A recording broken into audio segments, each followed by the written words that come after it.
I congratulate you for organizing the 218 Bikila Award Ceremony, and thank you for inviting me as a keynote speaker. Unfortunately, due to circumstances beyond my control, despite all the efforts I made, I was not able to make it to come to join you. I sincerely apologize for all the mistakes that were done on our side here, that I was not able to join you. But in spirit, I'm with you. So uh, I join you. I also congratulate Professor Getachew Haile, a lifelong, um, really genuine Ethiopian, patriotic Ethiopian, for achieving the Lifetime Achievement Award, being a winner. And this is a great moment, and how I wish I was there to give him a hug for this extraordinary achievement, and his lovely family also.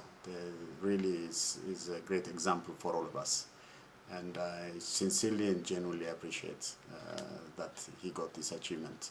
It's a great achievement, and I congratulate all of you, and have a great time. Let me just say a few words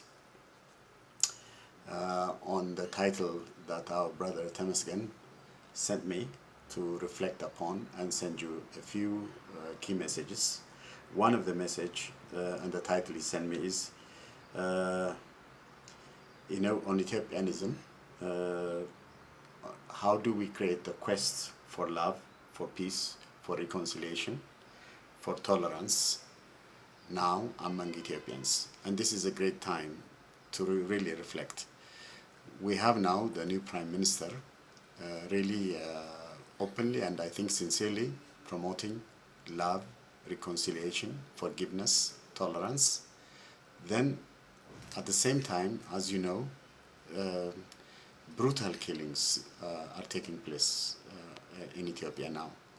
And this is mainly to violate the principle and the ideas and the vision for love and reconciliation that this Prime Minister is trying to promote, and also the Ethiopianism that he genuinely also tried to promote.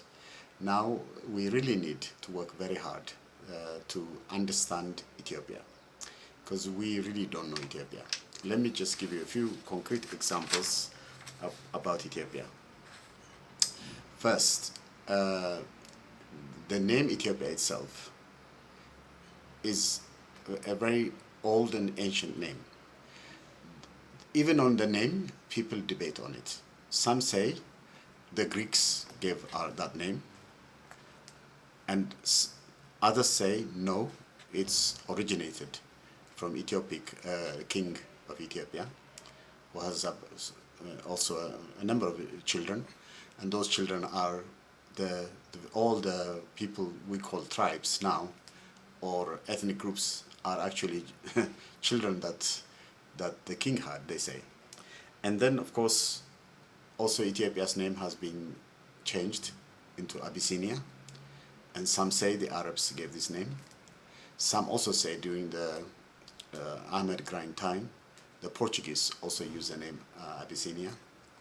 And so we have all these problems about Ethiopia's name. But when you take the ancient history of Africa, I mean, because almost everything original, they say, came from Ethiopia, is the original name of Africa, Kemet, Egypt, ancient Egypt, all that is also Ethiopia. So in that sense, I am now actually recommending for the Pan-African Federation movement that would like to create the federal and united Africa before we reach the 230. I'm recommending strongly that Ethiopia's name, Ethiopia's flag, and Ethiopia's also ancient language, Giz, all should be also really not just the language of within Ethiopia or the flag within Ethiopia, but also they should be acknowledged. If you see in the Pan-African Federation movement, there is going to be a major conference in Accra in December. You will not believe that the Ethiopian flag is also mentioned, very, very interestingly. And of course, many African countries also have similar flags. So we have a very interesting time, and we are in a very interesting and difficult moment. Another important thing I want to say is how other Africans also, see really Ethiopia. They really see Ethiopia as a very important, how can I say to you, like everyone, they, especially after the victory of Adwa, they all say Ethiopia means all of us. That's what the whole of Africa say. I will just give you one example. I'll quote it for you. After Adwa, Ethiopia became emblematic of African valor and resistance, the bastion of prestige and hope to thousands of Africans who were experiencing the full shock of European conquest and were beginning to search for an answer to the myth of African inferiority. So to articulate West African nationalists, intelligentsia of lawyers, merchants, journalists, doctors, clergymen, who had since the turn of the century persistently sought to share political power with the colonial ruler, the role of Ethiopia or Ethiopianism in national thought and politics was great and inspiring.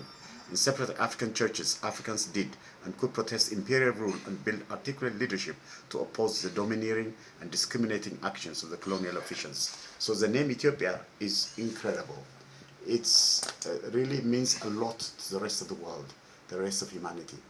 What I want us to understand is why we Ethiopians do not value what others value. No nation on this planet had on its name manifestos. 1829, the Ethiopian Manifesto. In America, it was declared in America. After 1896, Adwa victory, we had the second manifesto. What I like us to do now is actually to create the third manifesto, and this time we should create it in Ethiopia by us Ethiopians. And what I like to do is what Dr. Abiy is now saying about love, reconciliation, tolerance, yes, forgiveness. These considerations must be really values that we should really now promote strongly for Africa, and for the rest of humanity.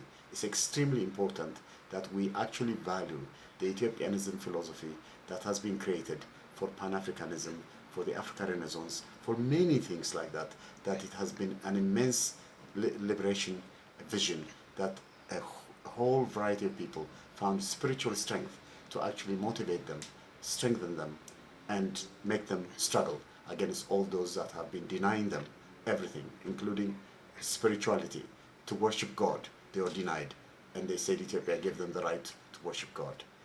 What didn't Ethiopia do? Because Ethiopia has this extraordinary name, we Ethiopians should value it. Also, because Ethiopia's name is always connected to God, if we hurt any human being, and since human beings are created in the image of God, it's also hurting God. So no politics should be worthy enough for any Ethiopian or any African or any human being to be hurt. So I think the Ethiopianism philosophy, the Ethiopianism manifesto that I recommend that we should develop should actually bring out this extraordinary value, so that all these things we see now in Ethiopia, all these killings, all this ethnic strife that has been created for the last 27 years, that ethnic disease must be removed. Let's be clean. Let's be now from here on, let's not be patients of ethnicism. Let's really be healthy people with Ethiopianism. Let's move onwards and forwards to make sure that Ethiopia forever and forever lives in the eternal river of time without any hassle at all. And I really strongly congratulate you for really organizing this extraordinary Bikila Foundation. Let the marathon race now be not the marathon race for sports, but the sport should be to unite Africans, to unite Ethiopians, to the marathon race for actually recognizing and appreciating Ethiopianism philosophy, so that we really heal all the diseases of ethnicism that has been spread for the last 27 years. I really congratulate you again very much.